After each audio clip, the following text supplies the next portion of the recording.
ഒരാൾ 1 മണിക്കൂറിൽ 2.5 കിലോമീറ്റർ നടക്കുന്നു. അയാൾക്ക് 1 കിലോമീറ്റർ നടക്കാൻ എത്ര സമയം വേണം? നമുക്കിവിടെ തന്നിരിക്കുന്നത് 1 മണിക്കൂറിൽ 2.5 കിലോമീറ്റർ നടക്കുന്നു. 1 മണിക്കൂറിൽ 2.5 കിലോമീറ്റർ നടക്കുന്നു. നമുക്കിതിന് തിരിച്ചെന്ത് പറയാം? 2.5 കിലോമീറ്റർ നടക്കാൻ 1 മണിക്കൂർ അല്ലേ? 2.5 കിലോമീറ്റർ നടക്കാൻ 1 മണിക്കൂർ. അതായത് 2.5 കിലോമീറ്റർ നടക്കാൻ 1 മണിക്കൂർ എന്ന് പറഞ്ഞാൽ 60 മിനിറ്റ്. അപ്പോൾ 2.5 കിലോമീറ്റർ നടക്കാൻ 60 മിനിറ്റ്. അത് നമുക്ക് എന്ത് കാണാം? ആയതുകൊണ്ട് 1 കിലോമീറ്റർ നടക്കാൻ നമ്മൾ എന്ത് ചെയ്യണം?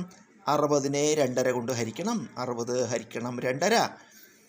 60 ഹരിക്കണം ഈ 2.5 നമ്മൾ മിക്സഡ് ഫ്രാക്ഷൻ മാറ്റുക. എങ്ങനെ?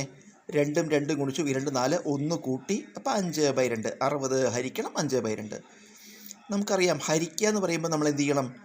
ഏതുകൊണ്ടാണോ ഹരിക്കണത് അതിൻ്റെ റെസിപ്രോക്കൽ കൊണ്ട് ഗുണിക്കണം.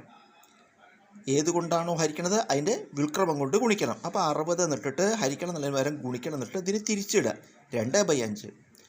ഇതിൽ ഈ 60ഉം 5ഉം ഹരിക്കുമ്പോൾ 12 60 എന്ന് കിട്ടും. പിന്നെ ഇൻറ്റു 2 ഉണ്ട്. 12 ഇൻറ്റു 2 24. നമ്മളിവിടെ മിനിറ്റാണല്ലോ പറഞ്ഞിരിക്കുന്നത്, 60 മിനിറ്റ്. അപ്പോൾ ഇത് മിനിറ്റാണ്. ഉത്തരം 1 കിലോമീറ്റർ നടക്കാൻ എത്ര സമയം വേണം? 24 മിനിറ്റ്.